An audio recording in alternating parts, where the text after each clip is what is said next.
اللہ رب العزت نے ارشاد فرمایا فَصَلِّ لِرَبِّكَ وَانْحَرْ، اے محبوب آپ نماز پڑھیے اور قربانی کیجئے، نحر کیجئے۔ تو قربانی ایک ایسی چیز ہے جو سابقہ میں حضرت سیدنا ابراہیم خلیل اللہ علی نبینا و علیہ السلام کی سنت ہے، جسے اس امت کے لیے بھی جاری رکھا گیا۔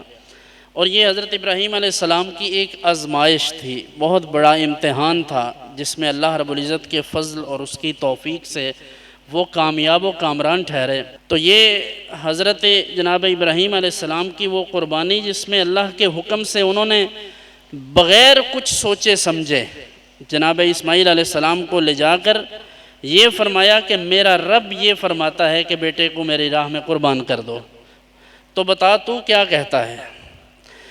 تو انہوں نے عرض کیا کہ جو آپ کو حکم ملا ہے آپ وہ کر دیجئے۔ چنانچہ انہوں نے کہا لیٹ جاؤ، وہ لیٹ گئے۔ انہوں نے اللہ کا حکم پورا کر دیا، لیکن اللہ رب العزت نے اپنے بندہ خاص کو اس کڑی مشکل کے وقت میں ان کی مدد فرمائی، اور یہ پوری انسانیت پر اللہ کا فضل اور اس کی رحمت ہے۔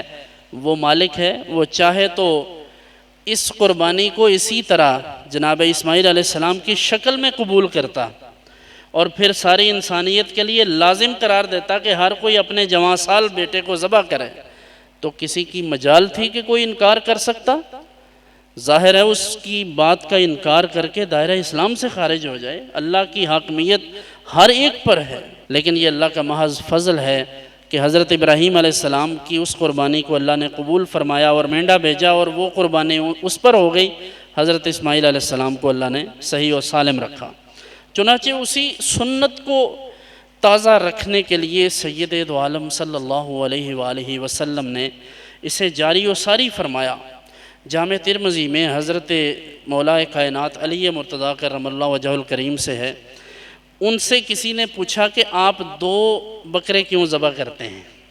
انہوں نے ارشاد فرمایا مجھے جناب رسول اللہ صلی اللہ علیہ وآلہ وسلم نے وصیت فرمائی تھی، مجھے یہ حکم دیا تھا حضور نے کہ اے علی ایک قربانی اپنی طرف سے کیا کر، ایک میری طرف سے کیا کر۔ تو حضرت علی حضور کی طرف سے ایک قربانی کرتے، ایک اپنی طرف سے کرتے ہیں۔ اس لیے آج بھی اگر کوئی حضور کے نام کی قربانی کرے تو یہ شرک نہیں ہوگا، یہ عین اسلام ہے۔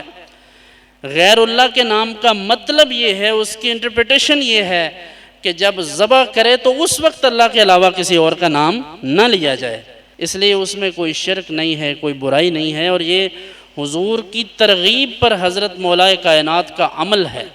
پھر دوسری طرف حضور کی امت کے لیے مہربانی دیکھیے، حضور سرور دو عالم صلی اللہ علیہ وآلہ وسلم قربانی فرماتے ہیں۔ حضور کچھ قربانیاں ایسے اپنی طرف سے کچھ قربانی فرماتے اور کچھ کے لیے حضور فرماتے یہ میری امت کے ان افراد کی طرف سے ہے جو قربانی نہیں کر سکتے، قربان جائیں، یہ حضور کی رحمت ہے امت پر کہ ابھی جو پیدا ہونے والے تھے حضور فرماتے تھے یہ میری امت کے وہ لوگ جو قربانی نہیں دے سکتے۔ میں کہتا ہوں یہ غریبوں کے لیے خوشخبری ہے حضور کی زبان مبارک سے کہ حضور اللہ کی بارگاہ میں عرض کرتے ہیں یا اللہ یہ تو میری طرف سے ہے، اور یہ کچھ میں ایسی قربانیاں کر رہا ہوں جو میری امت کے غریبوں کی طرف سے ہے۔